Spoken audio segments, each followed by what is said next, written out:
Donovan Brown is retiring.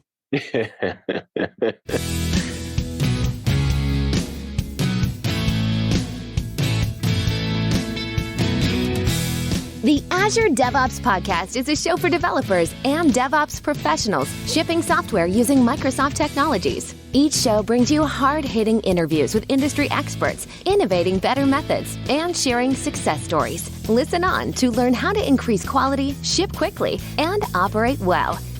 And now your host, Jeffrey Palermo. Before we start, I want to put out a personal message. For those of you who have followed my work and content for some time, you know that I started ClearMeasure 10 years ago. We're a software architecture company, and that's the type of consulting we do to help in-house teams be great, to jumpstart them along their way. So all of our work is programming in all of its various forms, and we've done a tremendous amount of DevOps and cloud automation work as well. And we're the North American consulting partner for Octopus Deploy. Now, I haven't done this very often, but I'm putting out a call for anyone who'd like to work with me. We've been running on a backlog of projects for quite a while now, and we need to grow. We need some more .NET software engineers, DevOps engineers who have Octopus Deploy experience and Microsoft Cloud experience. And we're also in need of a few more experienced software architects. And if you followed me for any length of time, you probably understand how I think about software. And if you like the way I think about it, then you'll absolutely love working with me at ClearMeasure. We need to hire some people pretty immediately. So if this has piqued your attention, please go ahead and apply online on the website. And if you have any questions, just send me an email at Jeffrey, Jeffrey, at clear-measure.com. And thank you for indulging me with the interruption. And here's our regularly scheduled episode. Welcome to the show. I'm Jeffrey Palermo, your host for helping you and your teams move fast, deliver quality, and run your software with confidence in Azure, all while using everything that the .NET ecosystem has to offer. This podcast is sponsored by ClearMeasure, a software architecture company that empowers .NET teams to be self-sufficient and able to deliver world-class results through its ClearMeasure Way methodology for effective software teams.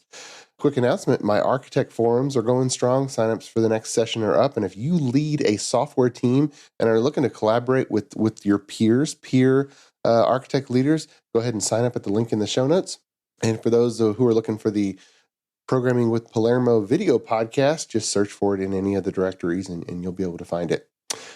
The guest today on the show is none other than Donovan Brown. He's been with us many times before on the podcast. Actually, he was episode number 2 back in 2008 on the Azure DevOps podcast, but he's a partner program manager in the Azure CTO Incubations team at Microsoft. The Incubations team focuses on forward-looking development and innovation to facilitate the development of new projects and ideas. And before joining Microsoft, Donovan spent 7 years as a process consultant and a certified Scrum Master. He's traveled the globe helping companies develop solutions using agile practices in many industries. He's an avid programmer, often finding ways to integrate software into his other hobbies and activities. Donovan, welcome back to the show. I think one last time. How are you, sir? I'm very good, and I'm glad you reached out. I was really excited to have this opportunity to kind of like say goodbye and thank you too for all the support over the years. I can't believe it was 2008. Like that was, man, really 2008? 2018. Did I misspeak? Okay. 2018 was that 2008? I'm like, really? Like, holy crap! That was long, even before I joined Microsoft. So 2018. That sounds more. Yeah, it was 2018. Episode number 2. Gotcha, And okay. I think that year was the year it went from Visual Studio Team Services to Azure DevOps. Oh, maybe I blocked that out. That name has still just been like, come on, right? We couldn't have done better than that. And I remember internally we had this contest, right? And they were asking for names, and I submitted like 3 different names, and a lot of our friends did. And then when they revealed Azure DevOps, we all looked at each other and like, why did we go through that exercise? Because like no one submitted that. Like no one submitted that name. Well, I remember there was a meeting of the MVP summits, and it just the question was, okay, should the brand fall under Visual Studio? Should it fall under Windows? Should it fall under Azure? Should it just be even those big ideas? Yeah.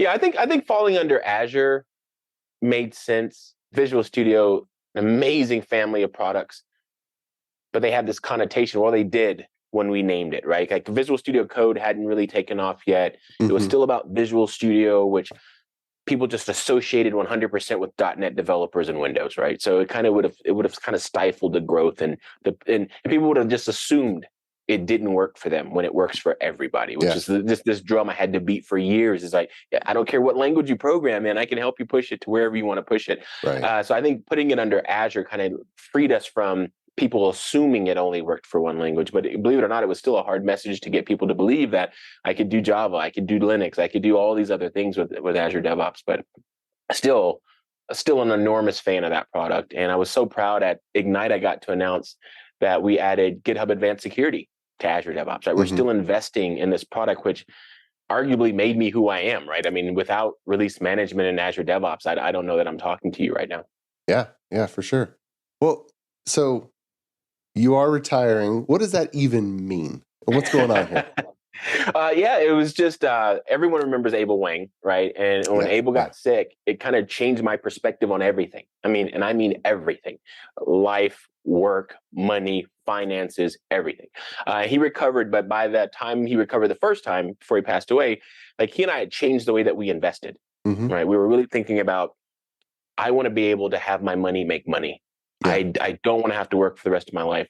I want to be able to go enjoy my life before something happens that prevents me from doing that. Obviously, Abel passed away from cancer, and that just hit me again like a ton of bricks. I'm like, nope. Like, why am I doing this? I just kind of lost some of that excitement because my best friend's gone. Yeah. And I just don't want to work myself to death, literally. So what I had done is, because I'd been changing the way that I'd been investing, I realized that I had reached this level of investing where it's like, holy crap, I don't know that I actually have to work anymore, right? Because I'm looking at what I'm generating annually from my investments, and I'm like, I don't make that much money working. Like, why am I killing myself working when, like, holy crap, this is cool? And my wife and I basically had to define success, right? And that's something that I challenge everyone to do, because when I was first asked, Donovan, what does success look like? I had no idea. Right. I'm like, oh, I just get the next promotion. I just keep on working until I get the next promotion. Like that's what success is, keep getting promoted. But that wasn't the answer. So I asked my wife, I'm like, babe, what does success look like? She's like, what do you mean? I'm like, what does success look like? Like, how big does the house have to be? How many cars do we need? How much money do we need? She's like, I don't know. I was like, yeah, me either. Like, so why am I doing this? Like, what, like, when's the end? When do I get to say we're finished? She's like, oh my God. So it took us probably 6 months of like heart-to-heart conversations about, what do we want our life to look like? And if it looked like that for the rest of our lives, would we be happy? And we realized that it had a lot to do around travel, spending a lot of time with each other. But because travel was such a key part of our definition of success, and COVID was rampant, like I couldn't retire. Even though financially I could retire, I couldn't go live the life that we wanted to go live because we couldn't travel. So we thought, might as well keep making the money, right? Like, you love your job, you're really good at it, you're well compensated. Like, why are we going to retire and not go live the life we want to live? But now all of a sudden we're flying more. We went to Ignite live. Right? Like, I was like, hold on. Like, this is starting to, I think we can go live that life that we want to go live. My wife and I just did a 3-week road trip. We're on our way back from Las Vegas. We drove from Houston to Las Vegas to go race our car, and we're on our way back now. Like, we're able to go live that life we want to live. And I thought, okay, I think now's the time then. I also have really bad knees from football when I was younger. Oh, man. I'm thinking to myself, I just turned 50. I don't know how long I'm going to be able to hike up so I can do zip lines. I don't know how long I'm going to be able to go take those hikes. We just hiked, what is it, Carlsbad, the caverns at Carlsbad. Oh, nice. I don't know if you've ever done that. It's freaking amazing, right? When I was 8. It's still amazing. Like, to this day, like, it was like, holy crap, this is awesome. And I'm thinking, as I'm going those switchbacks, I'm like, wow, I'm not sure how much longer I'll be able to do like a 3-mile hike, right? Thank goodness I'm doing this now. So that's really what changed why am I retiring? Because my philosophy is very simple.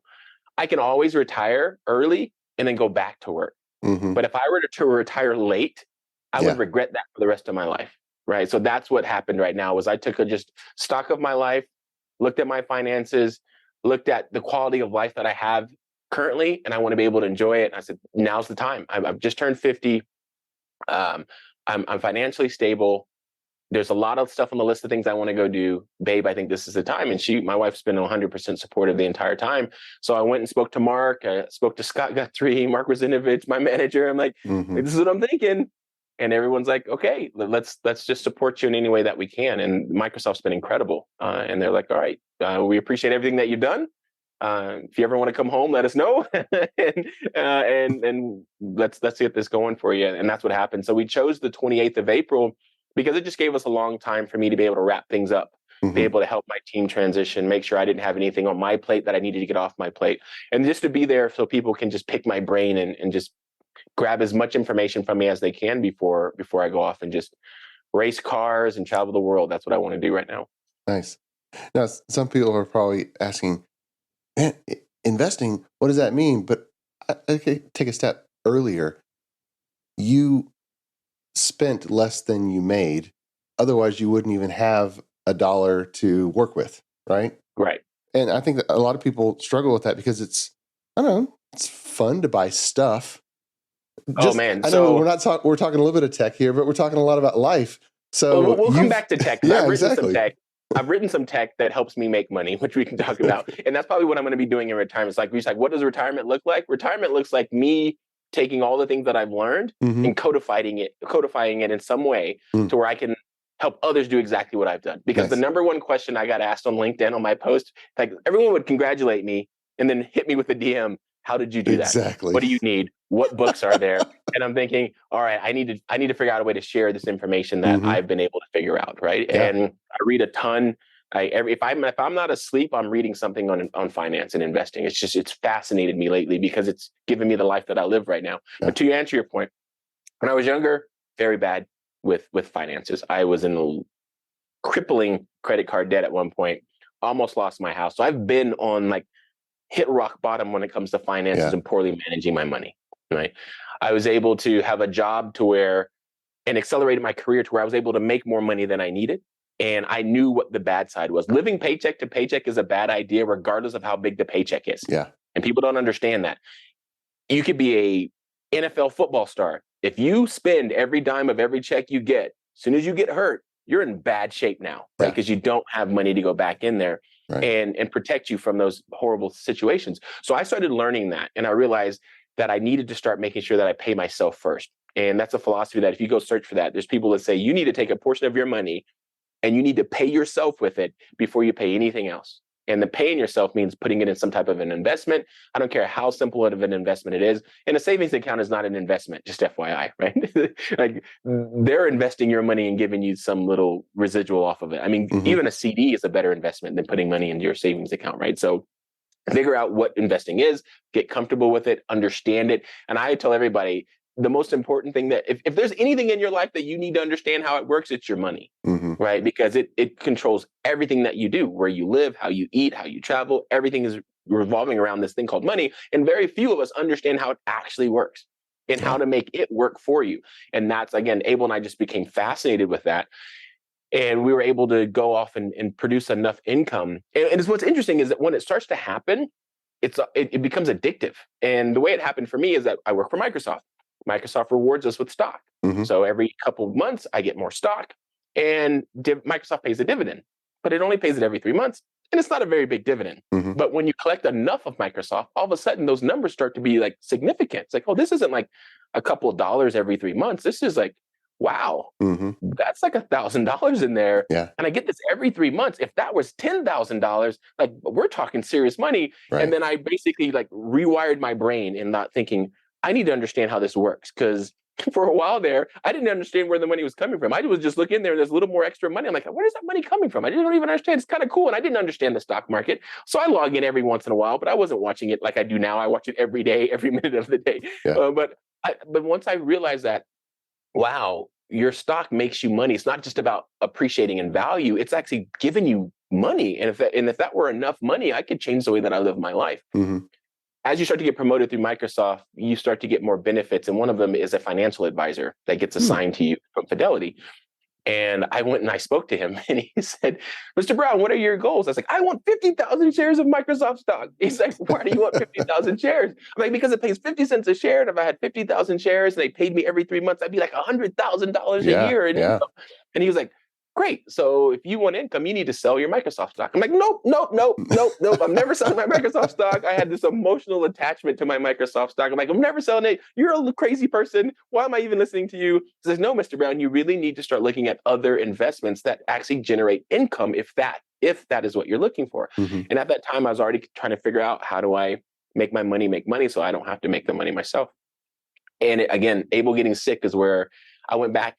I heard what he said, but I didn't listen to him, if that makes sense, right? Yeah. I heard the words that the financial advisor said, but I wasn't prepared. I wasn't in the mental headspace to hear what he said, or just to listen to the words that he said.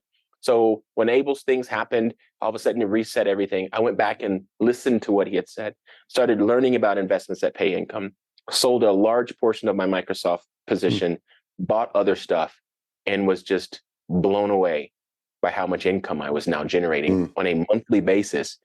That, again, just changed the way that I invested everything. So when you do that, though, what's interesting is buying that new car or buying something that will buy you that car. Like, again, the wires in your brain just completely rewired. I'm like, okay, I'm not going to buy that car. I'm going to take the money that I would have paid for that car, and I'm going to go buy an investment that generates more money than that car, and then I'm going to buy that car with that money instead. So I'm just like sitting back watching my money buy me the thing that I want versus me spending my money to buy that thing. And then the money that I make as an employee is just bonus. And all I do is I just keep reinvesting it. And I'm trying to build this, they call it a snowball, to where as long as you generate more money in a month than you need to survive, that excess you go back and reinvest in other assets, which means next month you generate even more money than you did last month, which is more than you need to survive. And this amazing phenomenon happens where you just start snowballing, and you look around and you're like, why do I go to work? And that's what happened to me. So a key thing that I think that I heard you say, I just want to highlight and confirm. You talk about the term investment, savings account, not an investment, but that if something is generating cash. So some people talk about their home is a big investment, but it doesn't generate cash. Exactly. So, your home is a liability, right? Your home, unless you're Airbnb-ing your home, unless you're renting out that home is a liability, not an asset. An asset puts money in your pocket. A liability takes money out of your pocket. That's the simplest analogy you can think of. Now, you can probably turn anything that you own into an asset. For example, I have a motorcycle. I very rarely ride my motorcycle. There's this thing called rideshare, where I can basically rent my motorcycle out to people who would ride it more often than I would. It's hot in Houston. I'm not getting all geared up to get on my motorcycle and sweat myself to death, right? So only when it's beautiful outside do I ride my motorcycle, but that leaves it in my garage 99% of the time. So I can turn my motorcycle into an asset by actually having it generate income for me versus just sitting in my garage costing me money for insurance and gas and maintenance and things like that. So just think about a very simple analogy. If it's putting money in your pocket, it's an asset. Yeah. So some houses are assets, some houses are liabilities, because if they're taking money out of your pocket and only taking money out of your pocket like my home does, then it's definitely a liability. Well, I have a motorcycle too. And because of my kids in school and football game, I don't ride it as much. Oh, I got to haul a kid around. Yep. Does that actually work? I never heard of that. You're renting out I just your motorcycle. found out about it on this trip. So I'm like dying to get home and do all the research because my bike is just sitting in the garage. I just put a new battery in it, and I haven't even ridden it yet with the new battery, right? Because last time I went to go try to ride it, the battery was completely toasted. And I'm like, oh crap, it's been like a year and a half. And I had it on a trickle charger, but clearly it wasn't working. Yeah. So yeah, I'm thinking, wow, turn my motorcycle into an asset. It's just, again, it changes the way I think about everything. Like, how can I turn this thing into something that makes money for me? And oddly enough, your money is the number one employee that you have, because it works 24 hours a day for you if you know how to put it to work. Yeah. So it sounds like one of your retirement projects is going to be teaching. You said you want to teach other people how to do it, some of this. Right. And I think I want to not only teach, but also enable those who don't have the time to learn. For example, I'm a huge income investor. It's called dividend investing or income investing, right? And there's a dividend capture strategy, which is not very successful, but if you time it just right, you can be successful, where you buy the stock right before it pays the dividend, then you're able to sell it shortly after, but then you get the dividend even though you don't own the shares anymore. Yeah. So what I wanted to be able to do was have programs help me know when to capture a particular dividend. Or, for example, shares that I own that I want to sell, I don't want to sell them too soon. Or if I have some extra cash sitting in my bank account that I want to go invest, I want to know when the right time to invest. So what I did is I wrote a Python application, and it's an Azure function that's sitting in Azure. And anytime I have extra cash, I can run a command in PowerShell that calls my function. It says, Donovan, buy all these things by this date. Like, okay, cool. And I just go in and I just go buy these things that I need to go buy. And then the next month it generates income for me. So I think what I'm going to be doing is figuring out how can I take Azure and the languages that I learned, probably Python, because it's so good at crunching large volumes of data, right? So if you look at pandas and NumPy and things like that, and you put that stuff together, like you're scraping data from all these different financial sources and able to make sense of it. And then hosting it in Azure to me obviously was a no-brainer. And all of a sudden I have this way to allow that eases what I would have to do. Otherwise, that would take me forever to go through and download all the data and visit all the websites and figure out what the ex-dividend date is and when's the final date that I can buy it because of holidays and the weekends. And it took forever. But now I just run a command and it's like, here you go, Donovan. Like, here's all the things you should buy. This is how much they pay in dividends. This is when you should buy it by. And I was like, oh, awesome. And then I go and buy the things I want to go buy. So what I want to do is make applications like that available to whoever wants to use them, because this information I'm sharing with you, I share with a lot of friends of mine, right? And I had a conversation yesterday, and one of my buddies was like, man, the layoffs are really scary. But dude, thank you so much, because if I wasn't financially set up the way that I am, thanks to you, I'd be nervous right now. And it was like comments like that, or just like they hit you in your chest, right? Because you realize like you've changed this person's entire life, right? You've made their entire life better to where they're not sitting on pins and needles through a layoff because they're financially set up, because they understand how this stuff works because of information that you shared with them. So yeah, teaching probably, because I will talk your ear off about this, just like I did with DevOps, right? And some people were telling me like, Donovan, man, when you start talking about finance, you light up like you used to. Yeah. Like, yeah, it's fascinating, right? And it changes your life. Just like I felt DevOps changed the life of every developer, like finance changes the life of everyone on earth if you understand how that stuff works. So you're probably right. I don't know what shape it'll take, if it'll be YouTube or blog post or a book or software or all of the above, right? But I do have there's no way I put down the finance books, because one of the things that it's very nerve-wracking when you retire, because I've had all of my finances reviewed multiple times by multiple people, and everyone believes I'm set up correctly, but there's always that that little part that's a little scary inside. Like, man, is this going to last? Is this going to work the way that I think it to? Is the market going to continue to work the way I need it to so that I can continue to live this life? It makes you nervous. Yeah. And the only way that I can calm my nerves is to read more and more and more, and understand more about how the industry works and how the finances work. And it's like, okay, yeah, I think I agree with everyone that my stuff is going to work, because I understand more now than they used to. Yeah. And what's funny is I'm using the exact same like passion and determination for finance that I use for DevOps. Because for DevOps, it's about, I wanted to be the best. I wanted to understand every type of software development. I wanted to understand how our tools work together, how I could integrate with everything. And now I've just turned my attention from DevOps to finance. Like how can I use software? Just like you said in my bio, I always figure out ways to take software and put it into my life because it makes my life easier. So I am so excited, right, to be able to just go and focus on how do I turn software or allow software to enable me to go live the life that I want to live? And then how do I then go allow others to leverage exactly what I've been able to do the same thing for themselves? It's very exciting. Many thanks to our podcast sponsor, ClearMeasure. ClearMeasure is a software architecture company that empowers clients' development teams to be self-sufficient, moving fast, delivering quality, and running their systems with confidence. Whether starting a new project or developing new technologies or techniques, ClearMeasure sets up your team to deliver world-class results. Learn more at www.clearmeasure.com. ClearMeasure, empowering software delivery. ClearMeasure is also happy to be a sponsor of the video podcast, Programming with Palermo. Watch, learn, and program alongside Chief Architect Jeffrey Palermo. Videos are added weekly and available on syndicated locations supporting video podcast or by visiting palermo.network. Tune in today. Yeah.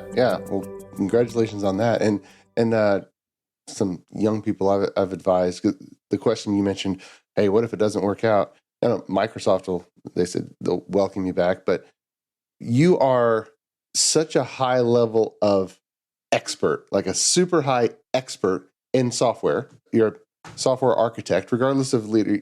Just advice. Even if you just declared yourself a consultant, enough people would say, hey, I need some help here. Boom. Yeah. Because you got those skills. And so retirement's not scary because you have an asset no one can take away from you, and it's all the knowledge and experience that you've gained over your career. I think some young programmers are probably listening, and they're thinking, "Okay, how do I learn this syntax? How does this .NET thing work again?" And they're so far, like, how do I learn what Donovan learned? But you just keep on plugging away, and as long as you become an expert in something, you'll always be able to provide, even if bad things happen.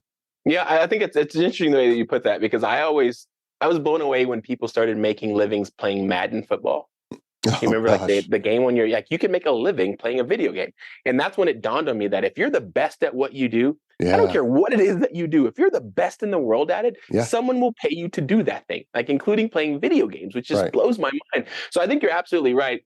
And again, the bigger fear for me is, as I mentioned earlier, it wasn't retiring and then having to come back to work. It was retiring too late and not being able to enjoy my retirement. Because again, talking to another buddy of mine, his parents did the American dream, waited really late to retire, and now don't want to leave the house because they're exhausted, because everything is a chore. Moving is a chore. Their knees hurt, their backs hurt. Yeah. They want to go see the Grand Canyon, which my wife and I got to go see, and did the West Rim with the skywalk. And there's people who can't go do that right now because physically they're not able. Financially they are, because they worked and did the American dream and they saved, but they didn't invest.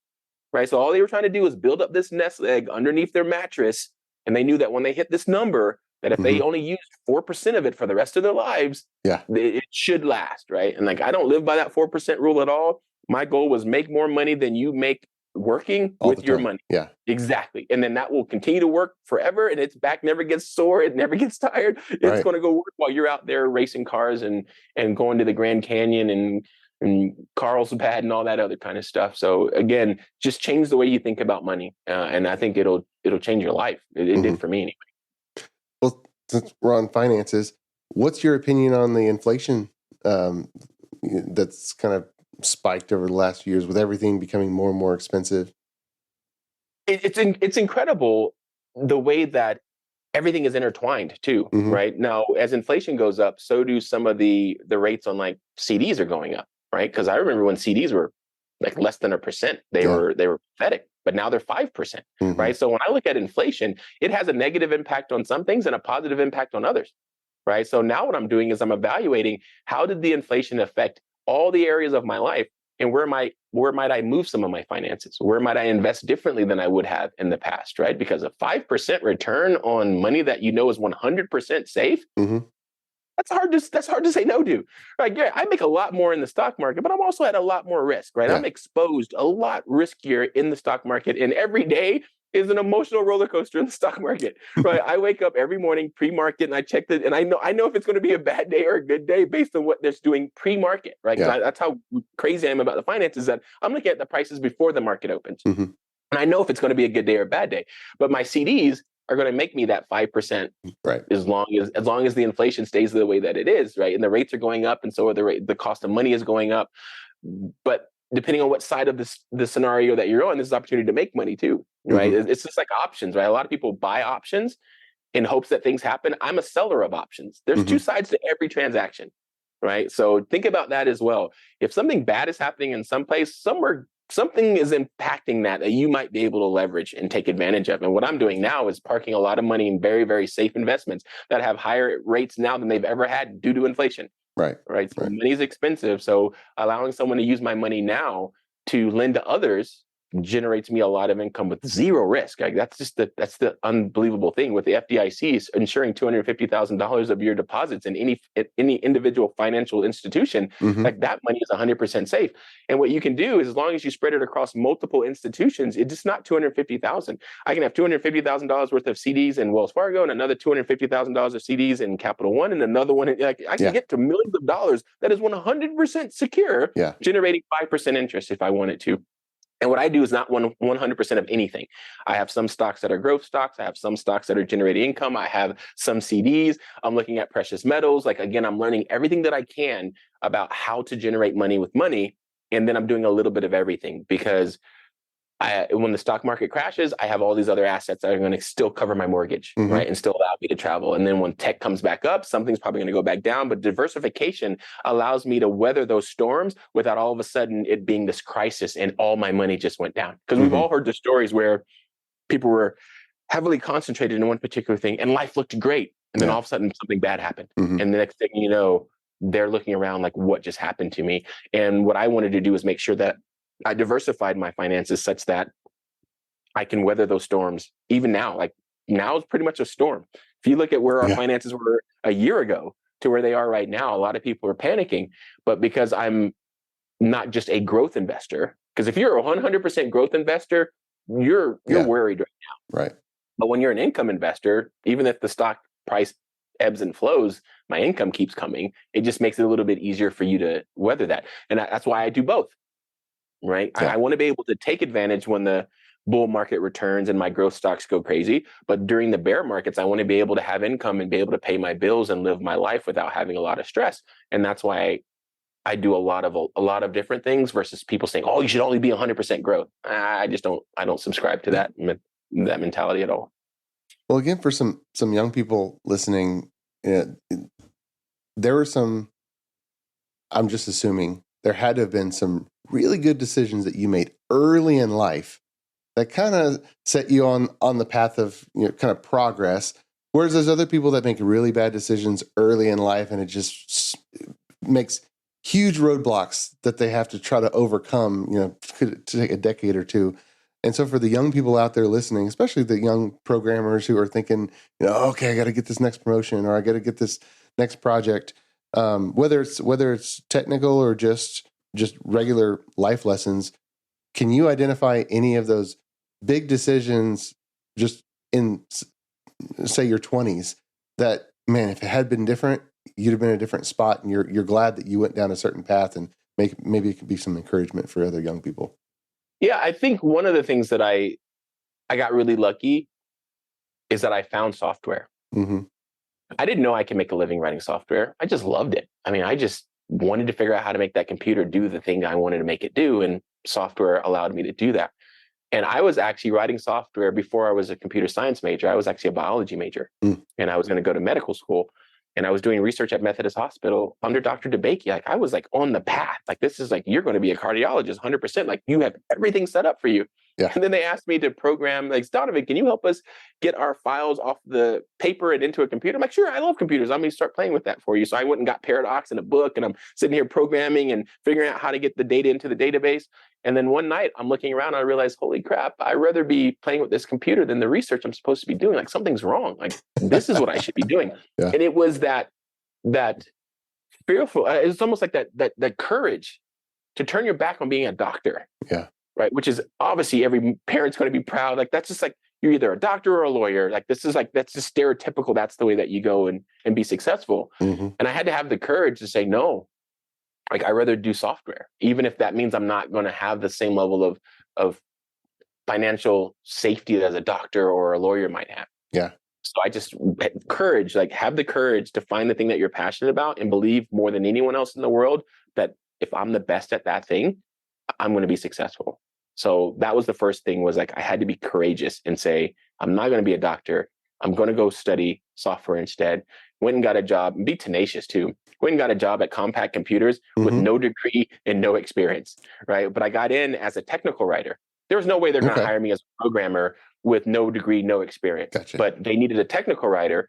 And because I used to use computers, even when I was in computers, in chemistry, to go home and type up my notes and add graphs and add charts. And then the next day I would sell my notes to school because I would just print them out and then I would sell them the next day. Nice. So I could show that I could write. I could take information and I could distill it down. So when I went to my interview for technical writing, I went and showed them my notes, and they flipped through them like, what is it? Like, these are the notes. I sell them every day in school. This is me taking in all the information from my chemistry teacher and then distilling it down to where everyone can understand it. Like, that's exactly what we need for a technical writer. We need you to go talk to these brilliant people at Compaq and distill down what they're telling so that anyone can understand it. Yeah. So I got the job, and I went in there and immediately tried to make me a programmer, right? So that, but it was, again, being tenacious and not accepting no for an answer. Yeah. Being courageous and saying, hey, I'm going to go do this despite what everyone else thinks I should be doing, right? Because you're going to have a lot of people that think, oh, well, it's probably not much future there. And they're saying that because they don't understand it, right? If you don't understand something, you're not going to be able to go and encourage people to go do that. So those two things. And then the other thing I would avoid, which slowed me down a lot, was credit card debt, right? As a young person, especially in college, they will give you credit cards like crazy. Yeah. And again, I didn't understand how money worked. And I would pay just the minimum balance, and the interest would start to build up. And so I would get another credit card, and I was in crippling credit card debt at one point in my life.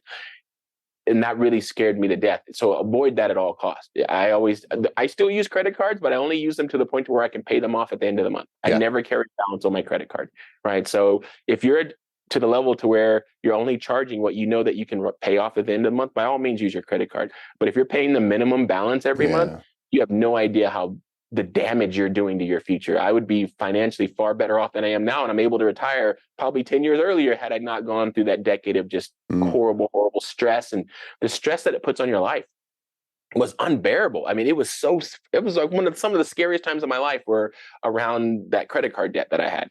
And so I'll never go back to living a life like that again. So be courageous, be tenacious, find your passion, and give it everything that you have. Avoid credit card debt. those would be my life lessons for like the younger Donovan Brown. If I could go back, and I probably would have retired even earlier than I am now. Well, I think that's probably a good point for even people who might not know they want to be programmers, because you were following a path, you had a plan in your head, but then programming captured your heart. And you're like, okay, maybe I can't figure out how this makes sense logically right now, but I just know. I mean, it captured you, and you went that way. And I think a lot of people, certainly like my father, he went and got a job with his head, and he was able to provide for the family. But that job didn't capture his heart. I know it didn't. Whereas if we find something where, wait a minute, I do this even when I'm not on the clock. I do this when I'm not even getting paid. Well, just like musicians, people who like to maybe get a living from music or theater or any of the arts, they practice because it's fun. Yeah. And that's what I tell young people who want to be a programmer. If you're only doing your class projects or if you're only doing your job and that's the only time you program, I think you don't love it. Imagine going to the University of Houston as a music student, which massive music program, and never playing your instrument except for a class assignment. That doesn't make sense. That just sounds sad. Yeah, it just sounds sad. And what I tell people, it's so ironic, right? Because I would happily write software for free, but I'm handsomely rewarded for writing software. Yeah. And those who only write software for money, it shows in their work. Yeah. Right. Your code will never compare to mine. Because at 8 o'clock or 5 o'clock, you clock out. I'm still going. Right. Because I'm just loving it. And I'm polishing that code and it works better. And I'm learning the new features of C# so I can make my code more efficient and easier to read and more concise. And yours just looks like you can just see it. Yeah. Right. Your code just doesn't run as well. It's not well tested. It's not a higher quality because you're just a 9-to-5 programmer. Mm-hmm. Right. And what's funny that whenever I used to interview people, the first question I would ask them was, what was the last thing you wrote for fun? Yeah. If the answer was, oh man, no, once I clock out, I'm done. Right. We could just stop the interview. Like we could have stopped it at that very moment because you're not who I'm looking for. Whenever I say, what is the last thing you wrote from? Oh man, I wrote this program that helped me capture dividends. Like that's the person that I want. The person who's just going to write software because they freaking love it. Because you're going to put in the work. Because there are going to be some hard nights. We're going to be here really late in the morning, and I need you to still want to be here, right? Yeah. I need you to want to, because no matter how agile we are, no matter how strict we are, we're going to have those deadlines that creep up on us. We're going to have those things that happen where we're going to have to burn the midnight oil. And I want someone next to me in the trenches that wants to be there. That's not begrudging and not mad at me and not saying, man, this is a stupid job. I'm like, it's not. It's the best job in the world. You just don't want to do it. Right. And so I completely agree with you. Find that passion. The way that I usually talk to young people is I tell them, imagine it's Saturday. You have absolutely no responsibilities whatsoever. You wake up when you want to wake up. There's no alarm clock. What do you do that day? Mm-hmm. You know what I do? I run upstairs, I turn on my computer, and I start to figure out what I'm going to write today. Yeah. Right? What am I going to go build today? And that's how you find out what that passion is. That's what you find out how you're going to go make that living. My wife loves reading, and now she's a writer, and she does editing, right? Because she loves doing that stuff. She would do it. She does it for free, but she also gets paid handsomely to do it because it shows in her work. So find that thing that you would happily do for free. And that's the thing. If you're the best in the world at it, I bet you're going to make a handsome living, and you're never going to feel like you're working. Right. Yeah, exactly. Wow. Before we kind of run out of time, we're at the end of our time here. You've had a really successful career. You've shipped a lot of software. You helped a lot of other people build and deliver software. Again, our industry has grown so much over the last 14 years. How many times? It's more than doubled or quadrupled in number of Yeah. programmers. And so like people like you, and I started coding in, I guess, after you in the late 90s, but still we're in this like little sliver of the oldest tenured, programmers in the industry just because of the massive growth. Yeah. So, we're mostly speaking to the young people. You mentioned Paradox and all these other technologies that have come along, and now .NET's over 20 years old. But cast into the future, like give us some perspective. You got a lot of experience looking back. Cast into the future. If you were starting your career now, what would you like to tell yourself, and what type of technologies or what type of processes around technologies? Little drops of nuggets from a super experienced professional here. That's interesting because I've written all kinds of software. I've written fat client Windows, like Windows forms. I've written MFC. If you remember MFC? Yeah, C++. Foundation. Exactly. So I started there, done a lot of .NET now, WPF, microservices. That's like, where would I focus? I think I'd try to pick a language that gets me to a lot of different platforms. Right? I think that would be my first thing. Like learn something like a JavaScript or a C# that doesn't restrict me to a platform or a type of development, right? Mm-hmm. Give me a general language that allows me to write for mobile and for microservices and Windows and Linux and Mac, and like just give me something where I'm not, because before like you were picking a language, you were almost picking a platform and a type of development back when you and I were younger, right? Like you kind of pigeonholed yourself as he's the Windows developer. Yeah. Exactly, right. So I would think now we have so many languages that are just cross-cutting and allow you to do all types of development. I think that'll give you an idea or an opportunity to find out what type of development do I like. Do I like the back end stuff, which is where I like to live? Because I can't make a UI pretty. I can make it work. Yeah. Right. But I can't make it pretty. So I used to always hire graphic artists. So I didn't really like the front end as much. I like the back end stuff, and it's easier to unit test, and it's just fast. And so having a language that allows you to dabble in all different layers of the application in all different platforms will allow you that freedom to go find that area where you want to go focus on as a developer. So like a JavaScript, a .NET, something that's cross-platform and cross-functional, I think would be a great place that I would want to start going forward. Focus a lot on quality early, like understand unit testing early. Don't leave it to something that you learn later. If you learn it early, your code's going to you're going to actually be a faster developer. People don't understand that. Writing unit test actually makes you a faster developer, not a slower developer. Oh, it takes twice as long. No, it actually doesn't, right? It drastically reduces the amount of time it takes you to get to that point to where you know the program is doing what it's supposed to be doing and will always continue to do what it's supposed to be doing when you start to add things to it, right? So please understand the importance of unit testing and drive that home early in your career. When I went to go learn Go, first thing I learned is how do I test a Go program?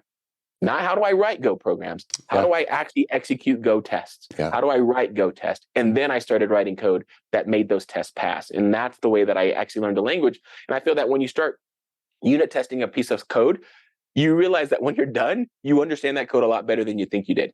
Right? It's like, wow, I thought that test was going to pass and it doesn't pass. Why is that? And then you're forced to go and analyze that code. So again, learn a language. I would probably learn a language that's very generic. I would also start learning how to test that code very early in my career, and then just dabble in everything. You might like UI, you might like fat forms, you might like microservices, you might like something else, and everyone's going to find that area that they just thrive in, and then just give it all you got. Like don't half-ass it, man. Just give it everything. Like, and then it'll pay off. I think I'm a shining example of if you give it everything that you have, and there's a lot of sacrifice. I mean, there's been a lot of hard nights, but man, I'm 50, I feel great, and I'm retiring. Like, dude, if you're willing to put in the time, this industry will give you back everything that you give it, plus like multiple times over. So yeah, I am extremely grateful. And I hope everyone who finds software, it just fills your cup, right? And it needs to. Like, don't be that 9-to-5 programmer. It sounds like a miserable life, doesn't it? I mean, because if you're like, we're weird. Like, people who write software are weird. Like, we spend 16 hours a day in front of a computer and love it. That's weird, right? I can't imagine how horrible that has to be for someone who doesn't want to be sitting in front of that machine. That glow of the monitor can keep me up for, it feels like days, right? It's like this warm glow of just, oh, you can go make amazing things happen. And so if you love it, man, just give it everything that you have. And I think you're going to have an amazing, amazing career. Awesome. Well, thank you for that wisdom, and congratulations again on a very successful career and starting the next chapter. You got half your life. Yes. So awesome, man. Donovan, thank you so much for coming and sharing with us on the podcast. My pleasure. Thank you so much for having me. Oh, my pleasure indeed. And until next time, keep shipping. You've been listening to the Azure DevOps Podcast, a show for developers and DevOps professionals shipping software using Microsoft technologies. Go to www.azuredevops.show for show notes and other episodes. On behalf of your host, Jeffrey Palermo, and our sponsors, thanks for listening, and may God bless you.